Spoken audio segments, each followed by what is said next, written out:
C'est encore avec une très grande joie d'entrer dans votre foyer pour aujourd'hui. Nous sommes arrivés au moment d'avancer encore sur l'enseignement avec la deuxième partie, la seconde partie. La première partie, nous l'avons déjà vue, mais maintenant nous allons entrer dans la seconde partie en ce moment. Mais tout d'abord, le titre que nous allons regarder, écouter aujourd'hui, c'est que vous avez vraiment été trompés, car les 10 commandements des Juifs sont déjà détruits.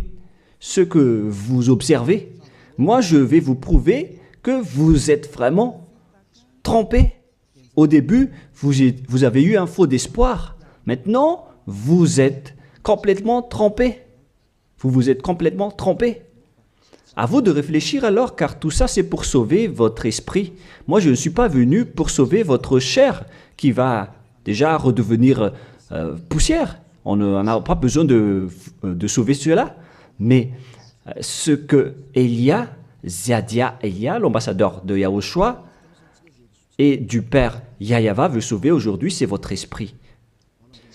Nous sommes donc arrivés au moment de poursuivre l'enseignement avec le titre, avec le numéro 18 que vous pouvez voir à l'écran.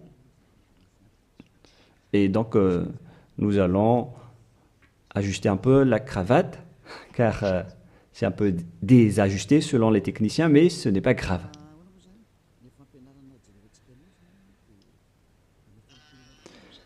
Et donc, l'enseignement que nous allons voir aujourd'hui,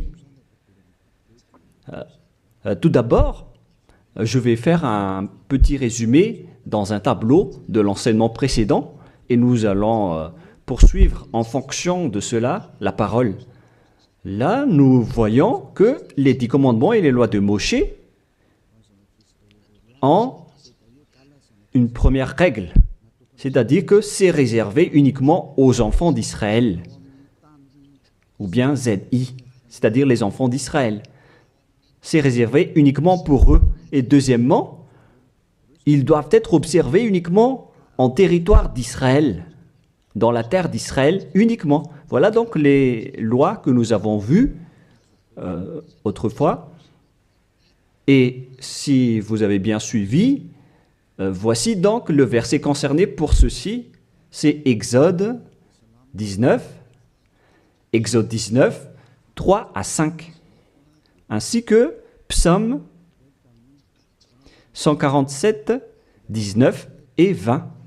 Voilà donc pour celui-ci.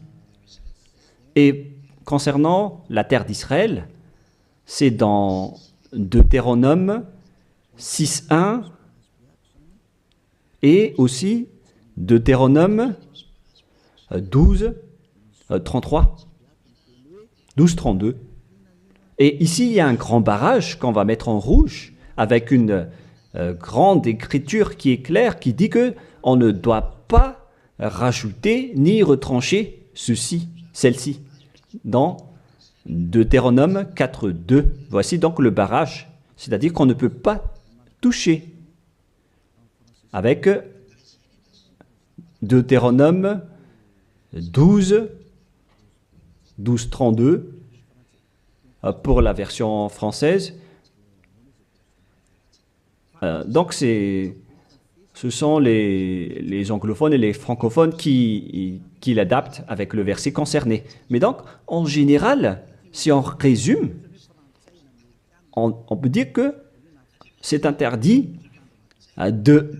pour les autres nations d'observer les 10 commandements, que ce soit, par exemple, les Malgaches, les Français, les Chinois, les Africains. Ils transgressent la parole du Père Yahva s'ils observent tout cela, car c'est uniquement réservé pour les Israéliens et ça doit être observé uniquement en territoire d'Israël. Quand on va préciser ici en couleur, donc on doit les observer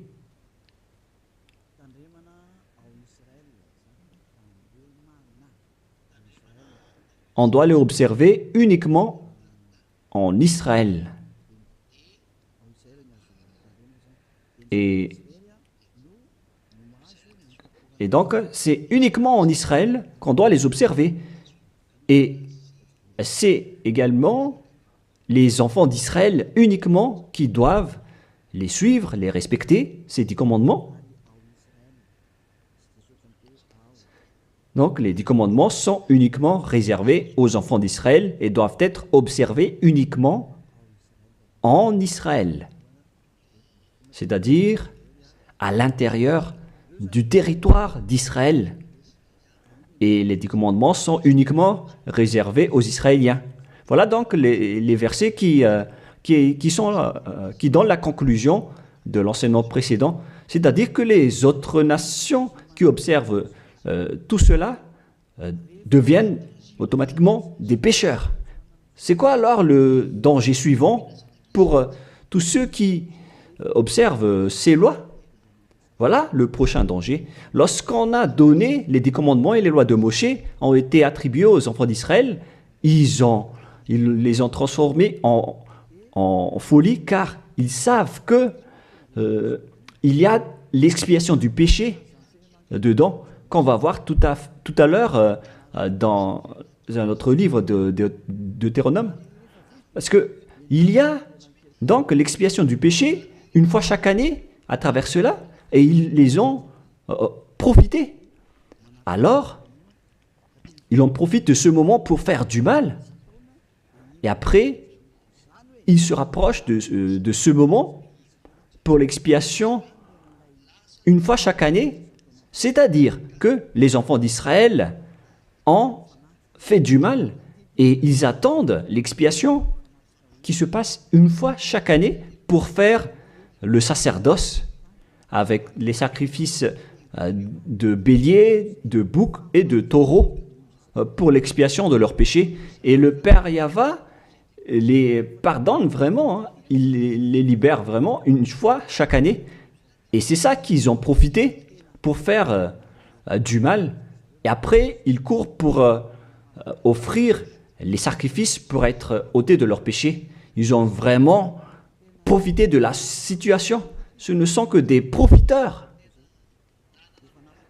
Ils ont tellement profité de cette expiation de leurs péchés.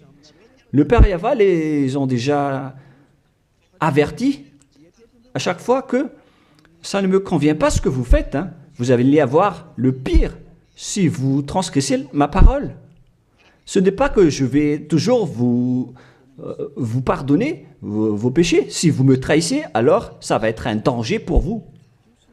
Nous allons donc voir la parole qui dit que l'expiation existe bel et bien selon Lévitique 16.1.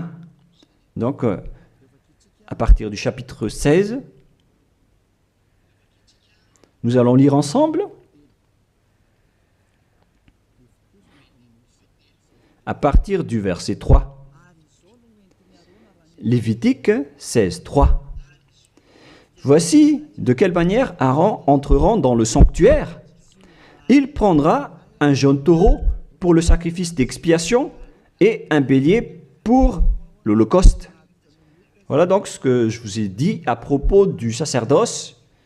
Ils offrent donc des sacrifices d'expiation et un bélier pour l'holocauste et un taureau pour le sacrifice. Et nous allons encore continuer car il y a encore une suite.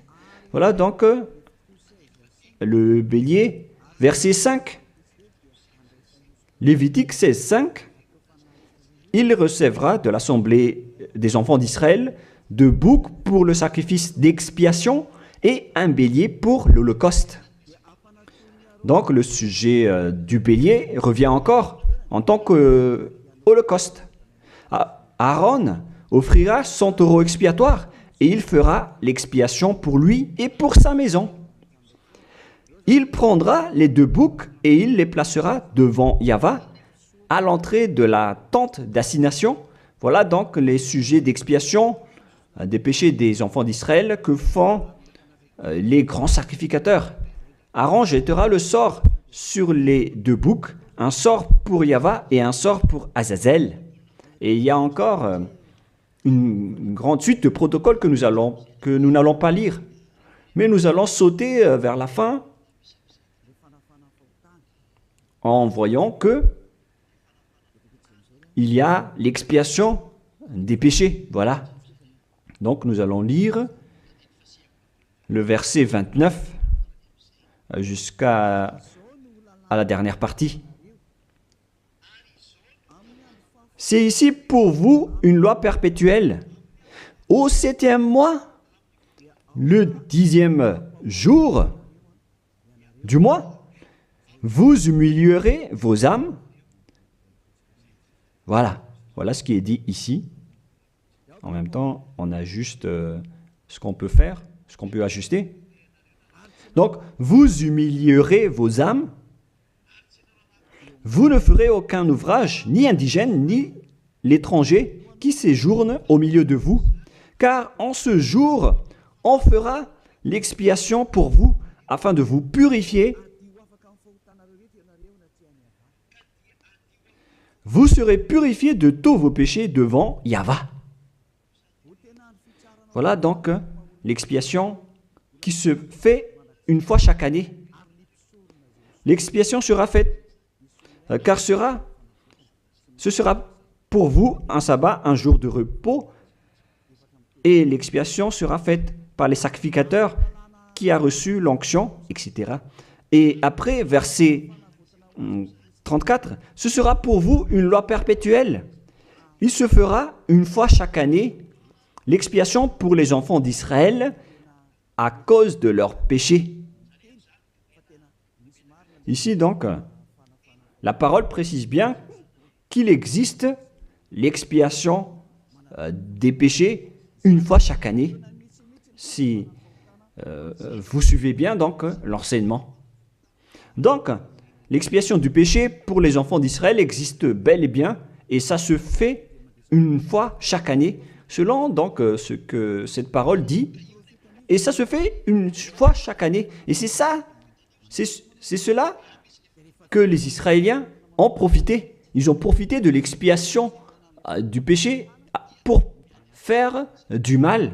Et après le mal qu'ils ont fait, ils font semblant d'offrir les sacrifices. Les enfants d'Israël, c'est vraiment pire, mais c'est la réalité. C'est vraiment un pire danger qu'ils ont fait en profitant de ce Dieu d'Abraham. C'est tellement mauvais. Et c'est à cause de ce sujet que le Père Yahva a dit que les sacrifices ne lui conviennent plus. C'est-à-dire, l'expiation du péché ne lui convient plus.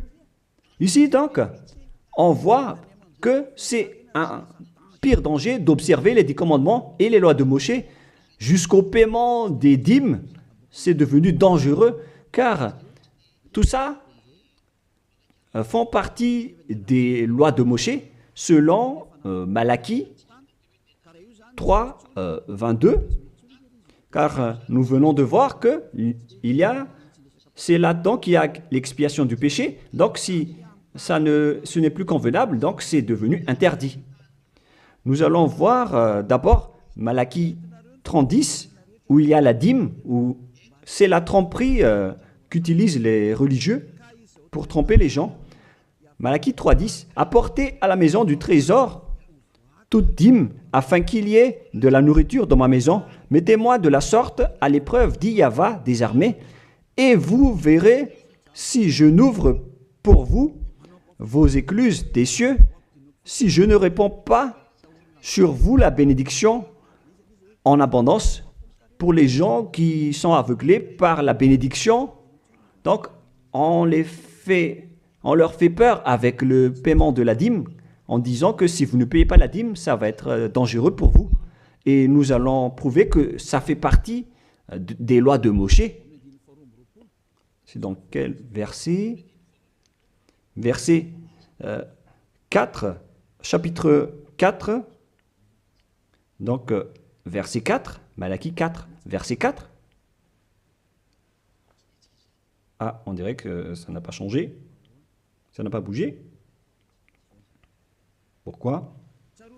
Wow. Voilà. souvenez-vous de la loi de Moshe, mon serviteur, auquel j'ai prescrit en Horeb pour tout Israël des préceptes et des ordonnances. Ici, donc, la parole de Dieu précise bien, souvenez-vous de la loi de Moshe. Donc, ce Malachie 3.10 que vous utilisez pour faire peur aux gens, pour qu'ils paient la dîme, elle fait partie des lois de Moshe. C'est-à-dire que la dîme, c'est réservé uniquement aux enfants d'Israël. Je ne dis pas que c'est mauvais de payer de l'argent, hein, mais ça fait partie de la tromperie qu'on vous a fait. La dîme est réservée pour les Israéliens et non pas pour les Français, les Américains ou les Anglais. Mais ce n'est pas une bénédiction de Dieu à ce sujet. C'est le diable qui vous bénit à ce sujet. Car le Malachie 3.10, c'est une loi pour les Israéliens et non pas pour les Malgaches, ni pour les Français, ni pour les Anglais, ni pour les Africains. Tout ça, c'est de la tromperie qu'on vous a fait. Maintenant, vous êtes encore plus pécheurs. Et après votre mort, vous irez en enfer, car vous avez transgressé la loi. Tout ça n'est pas fait pour vous. Vous êtes bien piégés. Vous avez vraiment été trompés, selon le titre. Vous qui me regardez, qui m'écoutez en ce moment, cette parole est pour vous. Vous avez été vraiment trompés. Est-ce que vous n'allez pas encore être conscient? Vous qui êtes des intellectuels, vous avez des diplômes de doctorat, de professorat, d'ingénierat. Pourquoi vous ne comprenez pas cette parole? Votre diplôme nous fait réfléchir à ce sujet-là. Cette parole, pourquoi vous ne la comprenez pas? Vous êtes fait tromper par les religieux. C'est la preuve que vous n'êtes pas dans la vraie religion, mais vous avez juste une fierté déplacée. Alors, si vous ne voulez pas écouter, alors tant pis pour vous, mais pour ceux qui cherchent vraiment le Créateur, le Dieu d'Abraham, alors écoutez cette parole et suivez Élia. Nous ne sauvons pas votre chair qui va redevenir poussière, mais ce qu'on doit sauver, c'est votre esprit. Alors, on vous appelle, tournez-vous vers Yahushua, suivez Élia, car moi je vais vous ramener chez Yahushua, le fils du Très-Haut, le fils du Père Yahva qui m'a envoyé. Nous irons ensemble là-bas, si vous voulez, mais si vous ne voulez pas, alors restez là où vous êtes et assumez les conséquences pour les arrogants et les dénigreurs, parce qu'on verra la suite après. Hein. Qu'est-ce que le Père Yahva a dit alors? Il a dit que tout ce que vous faites ne me convient plus, notamment les sacrifices, les holocaustes de taureaux, de béliers. J'en ai marre de tout cela. À partir du moment où le Père Yahva a dit cela, c'est-à-dire, ça veut dire qu'on ne doit plus observer les 10 commandements et les lois de Moshe. Pourquoi? Car c'est même l'expiation du péché qu'il ne veut plus, qu'il n'en veut plus, à travers les sacrifices. Donc, si il a interdit l'expiation du péché, à quoi bon alors d'encore observer les 10 commandements? Car si vous observez les 10 commandements, c'est que vous allez encore observer des lois avec lesquelles il a été dit que vos expiations avec l'alliance des 10 commandements et des lois de Moshe doivent être faites par le sacerdoce, c'est-à-dire qui repose sur le sacerdoce. Maintenant, nous allons revenir à notre schéma de tout à l'heure. Voilà donc les 10 commandements et les lois de Moshe. Oh, c'est devenu trop gras. Voilà. Voilà donc les 10 commandements et les lois de Moshe qui sont dans un seul livre. Les 10 commandements plus les lois de Moshe. LM veut dire loi de Moshe. LMH.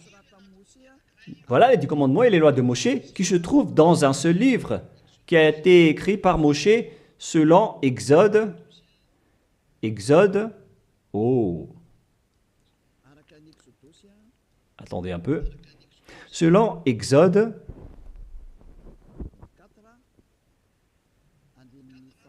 24, versets 3 à 8, qui prouve que cette alliance a été versée par le sang de taureau. Voilà donc le livre de l'Alliance, BF. C'est un seul livre qui contient à la fois les 10 commandements et les lois de Moshe. Tout est contenu dans ce livre, le livre de l'Alliance, BF. Et on y a versé du sang. Nous allons d'ailleurs faire un dessin de sang car on y a versé du sang. Le sang de taureau. Le voilà. Ce sang donc a été versé ici, dedans. Et une fois le sang versé, vous ne pouvez plus ni retrancher, ni rajouter selon Deutéronome 4.2. Ainsi que Deutéronome 12.32. Donc on ne doit plus rajouter ni retrancher les commandements et les lois de Moshe car on a déjà versé du sang. C'est dans, non pas Deutéronome 24, mais, excusez-moi, mais c'est dans Exode 24. Il était Exode 24, 7 et 8. Il est dit que on a versé du sang de taureau à travers ce livre, dans ce livre d'alliance. Donc, on ne peut plus la toucher, ni la rajouter, ni la retrancher. On va écrire en jaune ici. C'est dans Exode 24, versets 7 et 8. Nous allons écrire ça spécialement ici. Donc, on a versé du sang de taureau dans ce livre de l'Alliance. Donc, on ne peut plus la toucher, que ce soit la rajouter ou la retrancher. Toutes ces paroles, donc, précisent bien qu'on ne peut plus toucher les lois de Moshe. Et on voit ça dans 1 Roi, chapitre 2, au cas où les gens vont essayer de les séparer. C'est interdit de le faire. C'est dans 1 Roi, chapitre 2, verset 3. 1 Roi, chapitre 2, verset 3. Voilà. Observe les commandements de Yahvé, ton Dieu, en marchant dans ses voies et en gardant ses lois, ses ordonnances, ses jugements et ses préceptes. On parle ici des 10 commandements en tant que préceptes, selon ce qui est écrit dans la loi de Moshe, afin que tu réussisses dans tout ce que tu feras. Voilà. Donc, dans ce livre de l'Alliance, c'est-à-dire dans les lois de Moshe, écrits par Moshe, toutes les ordonnances, les jugements, les préceptes et toutes les autres lois sont contenues dans ce même livre. Donc, et maintenant, on revient dans notre schéma en disant que vous ne devez pas séparer les 10 commandements avec les lois de Moshe. Au cas où vous allez dire que les lois et les ordonnances sont différentes, ils sont unis dans un seul livre. C'est-à-dire que vous ne devez ni retrancher ni rajouter. Et c'est dans ce livre qu'il y a la parole qui parle du sacerdoce, c'est-à-dire l'expiation de vos péchés, qu'on va mettre ici en bleu, en bas. Donc, dans ce livre, je vais écrire ici le sacerdoce. Et c'est ce sacerdoce qui offre l'expiation du péché pour ceux qui observent les 10 commandements et les lois de Moshe. C'est à travers le sacerdoce que leurs péchés sont ôtés. Donc, sans ce sacerdoce, les observateurs des 10 commandements et les lois de Moshe ne sont pas ôtés de leurs péchés. Donc, si le sacerdoce a été supprimé, alors tout ce qui reste dans le système des 10 commandements et les lois de Moshe deviennent des pécheurs à jamais, éternellement. C'est-à-dire, c'est pour ça que j'ai dit que vous qui observez les 10 commandements sont devenus des pécheurs à jamais. Et le plus grave, c'est que après l'enlèvement du sacerdoce, vous avez remplacé les sacrifices avec Jésus ou Jesus. c'est pour vous dire que vous avez vraiment été trempé. Vous avez vraiment été piégé avec une grande tromperie, un grand danger. D'ailleurs, nous allons lire la parole du petit apôtre Paul dans Hébreux 7, 11, qui dit que c'est le sacerdoce qui est la base de votre loi. Car une fois que le Père Yahva a donné les lois comme quoi il ne faut pas tuer des gens, il faut respecter les sabbats, etc. Et donc, si les Israéliens vont transgresser les lois, c'est-à-dire qu'ils vont devenir pécheurs, alors il doit être et avoir une loi d'expiation des péchés. Donc, sur ces 613 lois, si jamais les enfants d'Israël transgressent certaines lois, alors le Père Yahva a déjà mis une balise, c'est-à-dire une base, la loi de l'expiation du péché. Et c'est comme si ils vont revenir à l'état initial, sans péché, les enfants d'Israël. Donc, si les 10 commandements et les lois de Moshe ont été déjà donnés, c'est parce qu'il y avait déjà eu une balise. Et plus précisément, ce n'est pas une balise, mais c'est une base, c'est un fondement. Car il ne le protège pas comme une balise, mais c'est la base de l'expiation du péché des enfants d'Israël donnée par le Père Yahva. Donc, sans cette loi d'expiation du péché, les 10 commandements et les lois de péché ne sont pas valables, car ils vont toujours rester pécheurs sans le sacerdoce. C'est-à-dire que on n'a pas encore donné les 10 commandements et les lois de Moshe sans instaurer la loi de l'expiation du péché. Car si on va instaurer toutes les lois de Moshe et les 10 commandements sans le sacerdoce, alors tous ceux qui les observent deviennent pécheurs.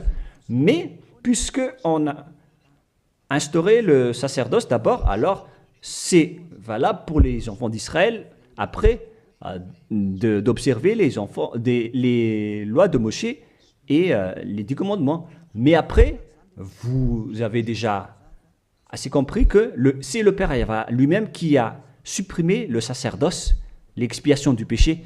C'est-à-dire alors que ceux qui observent les 10 commandements, encore après, seront des pécheurs à jamais, éternellement. Nous allons lire cette parole dans Hébreux 7, 11. Hébreux 7, 11. C'est où déjà? Donc, s'il y a eu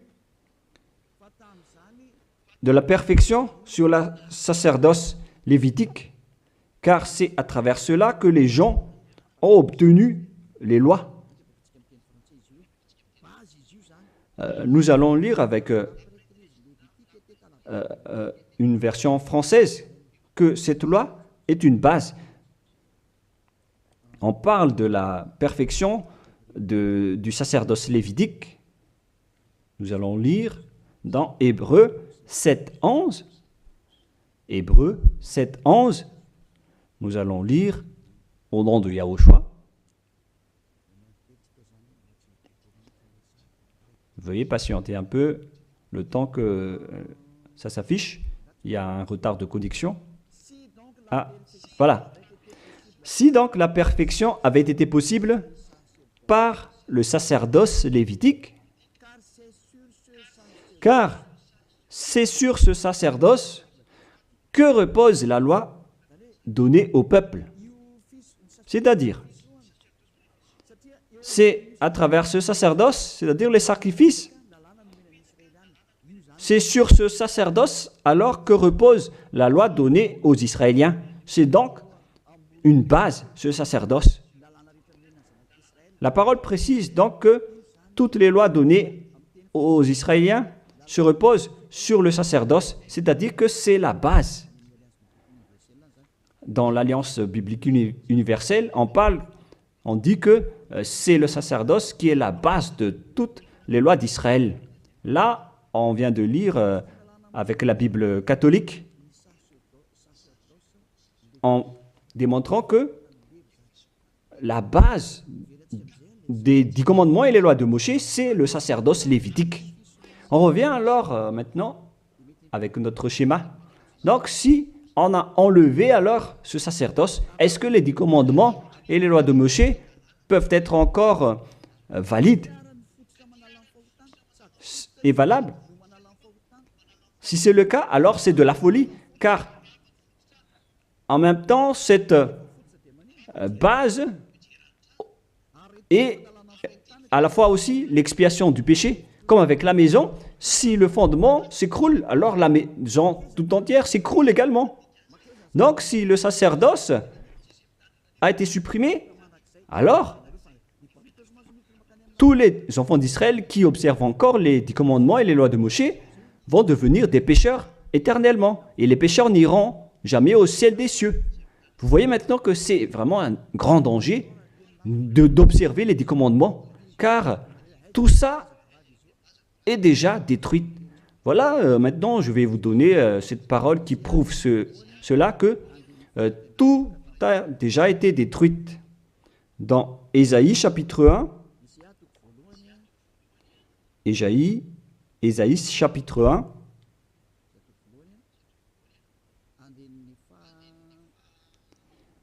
verset, veuillez m'excuser, verset 11 à 13.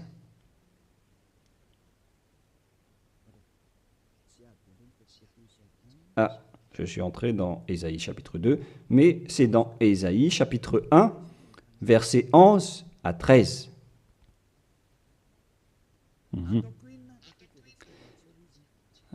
Non, nous allons bien préciser, c'est un peu plus bas. Voilà. Qu'ai-je à faire de la multitude de vos sacrifices, dit Yahva? Je suis rassasié des holocaustes de béliers et de la graisse de veau. Je ne prends point plaisir au sang de taureau, de brebis et de bouc. Quand vous venez vous présenter devant moi, qui vous demande de souiller mes parvis? Cessez d'apporter de vaines offrandes. J'ai en horreur l'encens. Voilà. Il a dit qu'il en a marre de ce que vous faites. Ça ne lui convient plus. Aïe, aïe, aïe. Les nouvelles lunes, les sabbats et les assemblées, je ne puis voir le crime s'associer aux solennités. Mon âme est vos nouvelles lunes et vos fêtes. J'en ai plus besoin, selon le Père Yahva. Jusqu'au sacrifice, il n'en a plus besoin. C'est-à-dire que la religion est détruite. En ce qui concerne les 10 commandements et les lois de Moshe, il n'accepte plus le sacerdoce, c'est-à-dire l'expiation du péché.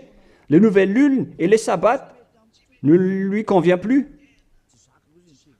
C'est vraiment devenu insupportable pour lui, car vos crimes, c'est devenu un crime pour le Père Yahva.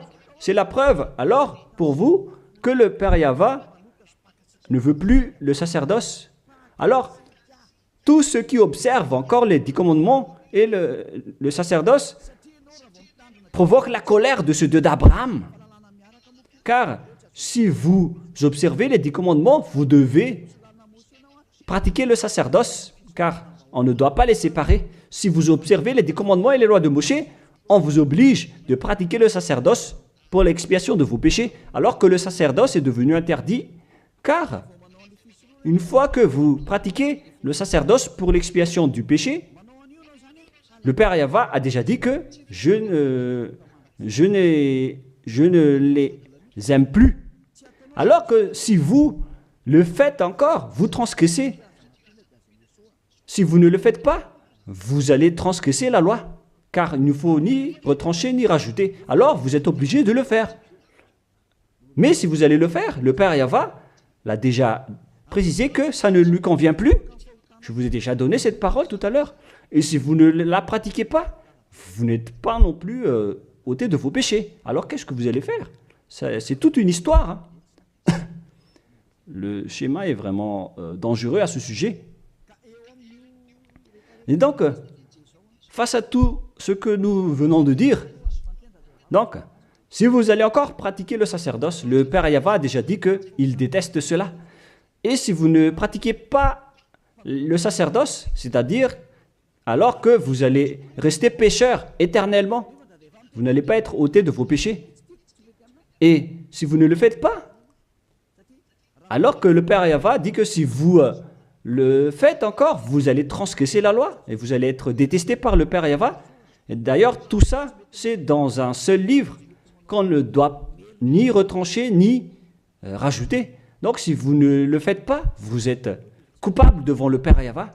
Vous voyez bien que tout ça, ce n'est plus possible à faire.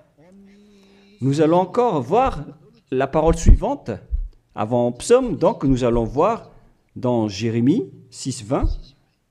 Jérémie 6.20. Toutes mes excuses. Jérémie 6, verset 20.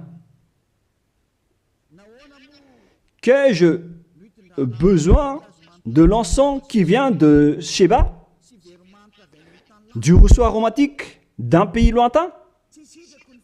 Vos holocaustes ne me plaisent point, et vos sacrifices ne me sont point agréables. Ça ne lui convient plus. Il ne les aime plus. Donc, si vous faites encore le sacerdoce, qui est la base, si le fondement s'écroule, alors ça veut dire que les 10 commandements et les lois de Moïse sont détruites. C'est pourquoi je vous ai dit que tout ça, c'est déjà détruit par le Père Yahva, le Dieu d'Abraham lui-même. Mais c'est le faux Dieu que vous adorez qui dit que ce n'est pas détruit. Parce que lui, c'est le diable. Mais le Dieu d'Abraham, il l'a déjà détruit. Lorsqu'il a dit, je vous déteste si vous le pratiquez encore, c'est-à-dire que ça a déjà été détruit par lui-même. C'est lui-même qui l'a détruit, c'est-à-dire que vous ne devez plus les pratiquer. Car lorsqu'il a supprimé le sacerdoce, c'est-à-dire que tous ceux qui observent encore ces lois deviennent des pécheurs éternellement. Et même si vous ne les pratiquez pas, vous transgressez la loi. Vous voyez vraiment le côté dangereux de ce système. C'est devenu interdit. C'est devenu pratiquement impossible de les pratiquer. Nous allons encore voir la parole suivante. D'après ce que j'ai dit, nous allons lire le livre de Ésaïe 66.3. Donc nous allons voir ensemble Ésaïe 66.3. Ce qui est dit ici, c'est encore plus pire. La parole est tellement dure. Ésaïe 66.3. Celui qui immole un bœuf est comme celui qui tuerait un homme. Celui qui sacrifie un agneau, je répète, celui qui immole un bœuf est comme celui qui tuerait un homme. On parle ici des sacrifices de taureau, de bœuf. Celui qui sacrifie un agneau est comme celui qui romprait la nuque à un chien. Donc, si vous allez offrir un agneau comme offrande, comme dans le Lévitique 16, c'est comme si vous rompez la nuque à un chien. Celui qui présente une offrande est comme celui qui répandrait du sang de porc. Celui qui brûle de l'encens est comme celui qui adorait des idoles. Oh mon Dieu! C'est vraiment un pire danger. Celui qui brûle de l'encens est comme celui qui adorait des idoles. C'est-à-dire que le sacerdoce est devenu complètement interdit. Car Dieu va vous comparer comme des assassins. C'est comme si vous rompez la nuque à un chien, c'est comme si vous apportez du sang de porc comme offrande. Le porc qui était vraiment un tabou pour les Israéliens. Tout ça prouve que vous ne devez plus observer les 10 commandements, car le Père Yahva lui-même a déjà supprimé le sacerdoce qui est supposé enlever le péché. Il l'a bloqué. Alors que si vous observez les 10 commandements, vous devez aussi pratiquer le sacerdoce. Si vous ne pratiquez pas le sacerdoce, vous allez entrer en guerre avec le Père Yahva car vous transgressez sa loi. C'est-à-dire que si vous observez les 10 commandements, vous êtes obligé de pratiquer le sacerdoce. Et si vous pratiquez le sacerdoce, alors, à ce moment-là, c'est le sacerdoce qui est l'expiation de vos péchés. C'est à travers le sacerdoce qu'on peut ôter vos péchés. Donc, si vous observez les 10 commandements, vous êtes obligé de le pratiquer car c'est collé avec les 10 commandements. Alors que le Père Yahva lui-même a interdit de pratiquer le sacerdoce. Alors, si vous observez encore les 10 commandements sans pratiquer le sacerdoce, alors vous transgressez la loi. Et si vous allez encore pratiquer le sacerdoce, le Père Yahva a déjà précisé que ça ne lui convient plus. Alors que si vous ne le faites pas, vous transgressez la loi. C'est vraiment donc un grand danger pour ceux qui observent les 10 commandements. Car s'ils vont pratiquer le sacerdoce, ils vont entrer en guerre avec le Père Yahva. S'ils ne vont pas le pratiquer, alors ils vont être des transgresseurs de la loi. C'est vraiment un grand danger pour eux. Mais les chefs religieux, qui sont des sorcières, qu'est-ce qu'ils ont fait après avoir vu tout ce schéma? Voilà ce que les religieux ont fait. Ils ont accepté d'enlever le sacerdoce, mais ils l'ont remplacé par Jésus, en observant toujours les 10 commandements. Ils ont fait intégrer Jésus ou Jesus là-dedans. C'est vraiment... Alors que la parole dit qu'il ne faut pas rajouter ni retrancher la parole, mais les religieux ont osé vous ensorceler. Depuis 2000 ans, ils vous jettent en enfer. Pourquoi ils ont fait cela? Alors que la parole dit qu'on ne doit pas retrancher ni rajouter les paroles dans Deutéronome 4.2, dans Deutéronome 12.3, il ne faut 12.32, il ne faut ni rajouter ni retrancher les paroles. Observez-les car ce sont les commandements de Yahva, votre Dieu, mais ils s'en moquent de ces paroles. Leur but, c'est de soutirer de l'argent. Moi, je ne dis pas que c'est mal de payer de l'argent, hein, parce que c'est bien de faire ça pour montrer votre amour envers votre Dieu, mais le sujet de la dîme ici, c'est de la tromperie, car on ne doit plus les pratiquer. C'est de la tromperie pour vous faire transgresser la loi. Ça ne marche plus. Et ici, on précise que, Élia précise que si vous transgressez la loi, vous allez être jeté en enfer. Voilà ce qui compte pour Élia. Il n'y a plus de long discours. Si vous voulez être sauvé, alors suivez Élia maintenant. Alors, lorsque les religieux ont vu qu'on ne doit plus entrer dans le sacerdoce, c'est devenu dangereux. Et ce qu'ils ont fait, c'est qu'ils ont intégré Jésus à la place du sacerdoce. Alors que la parole dit que lorsqu'une alliance est bien faite, en bonne forme, on ne doit plus y toucher. Nous allons lire cette parole. En plus de la parole, dans les 10 commandements et les lois de Moïse, qu'il ne faut pas rajouter ni retrancher les paroles. Et dans le Nouveau Testament aussi, dans la parole des apôtres, il est dit que lorsqu'une alliance est bien faite, avec une bonne forme, on ne peut plus y toucher. C'est-à-dire, on ne peut plus intégrer le faux Dieu ou le sang d'un humain à la place de ceux des animaux. Cela prouve que c'est vraiment le diable qui vous a ensorcelé, vous les humains. Levez-vous. Pour ceux qui osent dire que ce n'est pas de la transgression de la loi. C'est dans Deutéronome 12, 32. Il est précisé qu'on ne doit pas rajouter ni retrancher cette parole. Et dans le Nouveau Testament des apôtres de Yahushua, il est dit qu'une alliance qui est en bonne forme ne doit plus être touchée. C'est-à-dire, on ne doit plus les rajouter ni les retrancher selon Galates 3.15. Nous allons lire cette parole. Alors, comment osez-vous intégrer le faux Fils de Dieu dans le sacerdoce, dans les 10 commandements, alors que déjà, lui, c'est un imposteur. Vous êtes fou. Si vous avez accepté d'être trompé par celui-là, Vous n'êtes pas du tout conscient. Il faut réfléchir. Il faut être conscient. Ne vous laissez plus être trompé par les autres. C'est dans Galates 3,15 maintenant.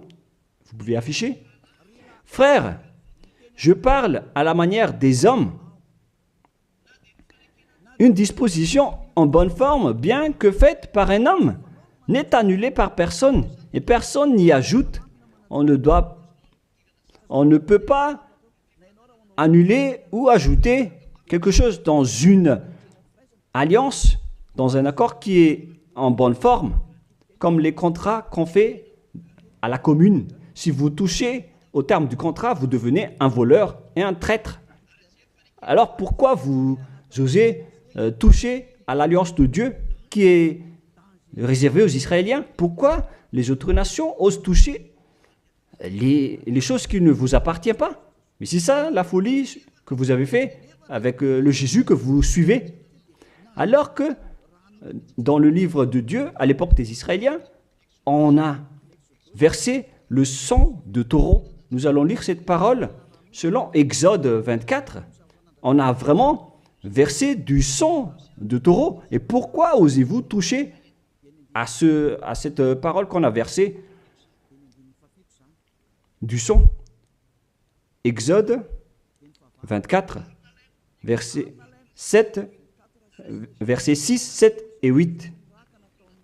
Moshe prit la moitié du sang qu'il mit dans des bassins. Il répandit l'autre moitié sur l'autel.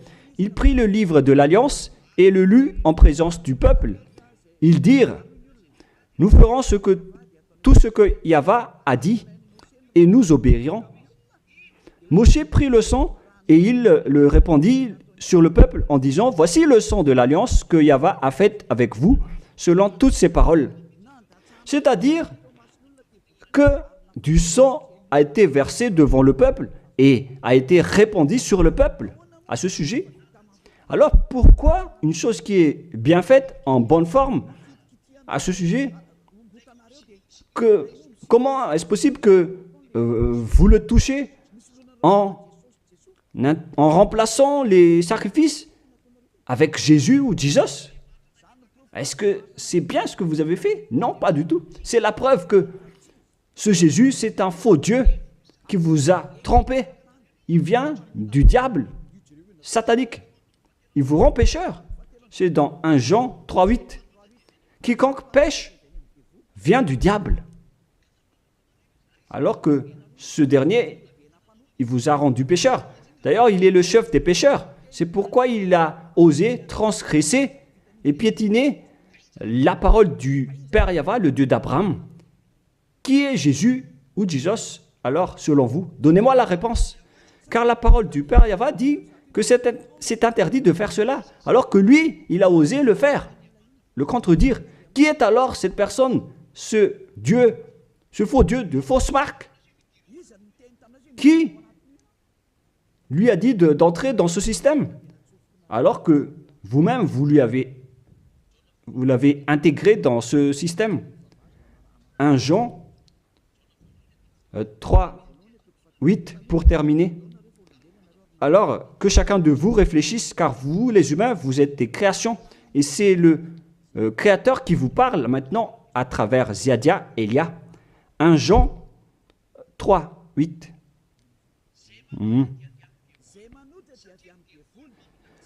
Celui qui pêche est du diable, car le diable pêche dès le commencement. Voilà.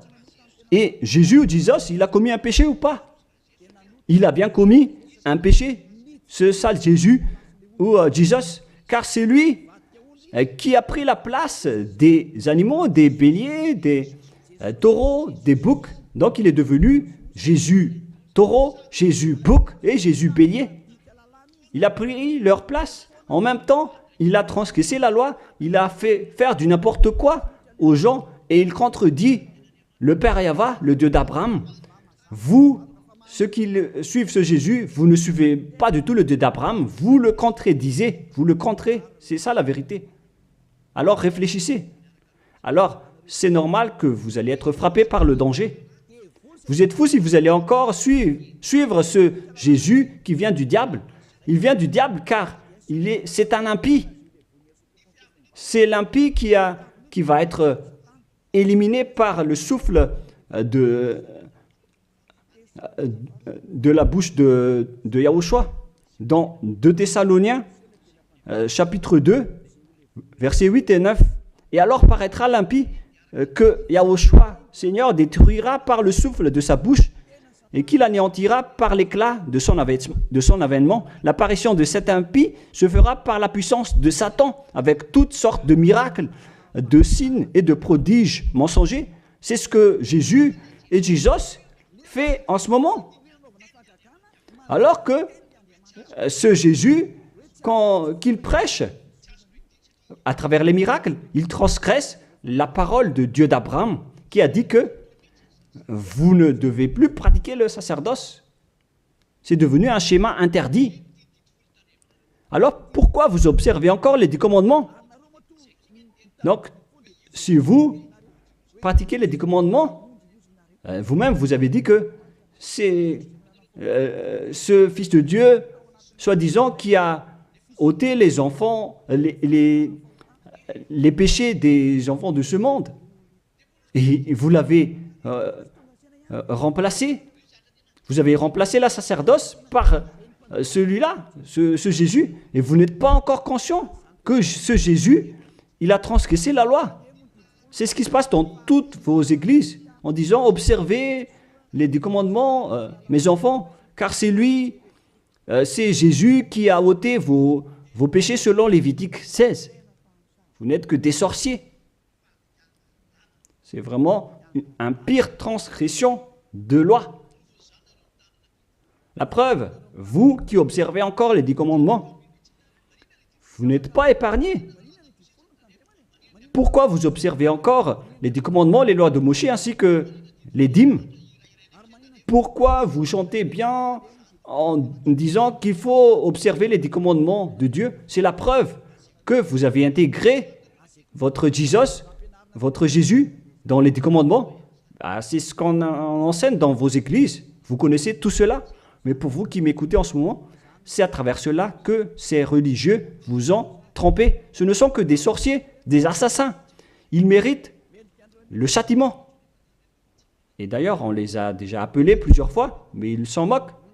Alors, tant pis pour eux, ils iront en enfer. Et pourquoi vous allez encore suivre des gens qui iront en enfer? Je vous ai donné la preuve que c'est votre faux Dieu lui-même qui a transgressé la parole du Dieu d'Abraham, c'est-à-dire qu'ils sont ennemis, ils sont adversaires. Vous ne suivez pas du tout le Dieu d'Abraham, vous suivez son ennemi, car il transgresse la parole de ce Dieu d'Abraham. Vous pouvez vérifier la parole. Je vous ai déjà donné cela. Car ceux qui pratiquent encore les sacrifices, c'est comme si vous rompez la nuque à un chien, c'est comme si vous immolez la nuque à un chien, c'est comme si vous vénérez des idoles. Mais eux, ils s'en moquent de tout cela. Ils ont parachuté directement Jésus en remplaçant les animaux, les sacrifices par Jésus. Ce sont les religieux sorciers avec Jésus qui ont fait ce grand danger. Le sage voit le danger et se cache, mais le fou avance et se fait frapper. À vous de réfléchir après avoir écouté cette parole, car on ne doit pas changer les lois. La parole de notre Père Yahva est puissante et vraie et qu'on ne peut pas contredire. Voilà donc le Dieu d'Abraham, et Élia est arrivé pour le représenter. Voilà le nom de Élia. Le Père Yahva est arrivé et il va revenir. C'est pourquoi je montre vos folies. Mais si vous ne vous souciez pas, alors bientôt vous allez voir votre châtiment. Le sage voit le danger et se cache, mais le fou avance et se fait frapper. Voilà donc la deuxième partie. Après la première partie, il y aura encore une troisième partie, mais nous allons terminer ainsi pour aujourd'hui. Alors, pour ceux qui ont écouté la parole, suivez Élia, car c'est un grand danger qui vous attend. Vous êtes en train d'adorer le diable. C'est un opposant du Dieu d'Abraham. Il fait fausse route. C'est un envoyé du diable que vous vous priez. Alors que chacun réfléchisse. C'est la période de réflexion en ce moment. Vous voyez ce qui se passe sur votre terre. Le monde entier tremble avec tout ce qui se passe. Mais moi, je vous ai déjà dit que c'est encore de la prélude, comme on dit dans le monde de la musique. C'est encore un prochainement pour ceux qui regardent des films. C'est de la publicité, car il y aura encore le grand événement, mais on en voit d'abord la publicité. Donc ce n'est même pas le centième de ce qui va arriver. Le centième, c'est encore moindre, significatif. Voilà donc pour cet enseignement, c'est terminé pour aujourd'hui. Que chacun soit conscient pour chercher Élia et pour suivre Élia. Sauvez votre esprit et ne vous laissez plus être trompé par les diables. Ça suffit maintenant. Allons-y maintenant vers Yahushua, chez le Dieu d'Abraham, le cher Père Yahweh. Prions ensemble. Gloire à notre Tout-Puissant. Gloire à la grande lumière, le Père Yahweh. Gloire à toi. Maintenant, Élia se lève pour dire et pour prouver la folie et les mauvaises choses que les humains ont fait sur cette terre. Alors qu'ils sont tes meilleures créatures, Yahushua, mais ils t'ont trahi. Maintenant, je me lève pour les faire retourner vers toi et pour les donner une prise de conscience. Protège cette parole, Yahushua, pour que les gens les écoutent, pour qu'ils savent qu'ils ont vraiment été trempés et que le danger les attend. Il reste encore un peu de temps pour que je puisse sauver le monde entier, surtout le peuple de Madagascar. Ils n'ont plus que très peu de temps. Alors sauve ceux qui sont élus pour la vie éternelle. Sauve tous ceux qui peuvent se retourner vers toi, Yahushua. Cher Père Yahweh, pour les étrangers et les autres nations, faites en sorte qu'ils écoutent cette parole, pour qu'ils reconnaissent que c'est la parole que leur esprit cherche, pour qu'ils reviennent vers leur Créateur, qui sont le Père Yahweh et Yahushua, le Dieu d'Abraham, car Abraham t'a connu à travers ce nom à l'époque. Cher Père Yahweh, bénis cette parole pour qu'il ouvre la conscience des gens, pour qu'ils se tournent vers toi. Gloire à toi, Père Yahweh, et au nom de toi, Yahushua, que je fais cette prière auprès du Père Yahweh. Alléluia. Amen. Je vous souhaite à tous d'être bénis par Yahushua et à notre prochain enseignement. Au revoir tout le monde.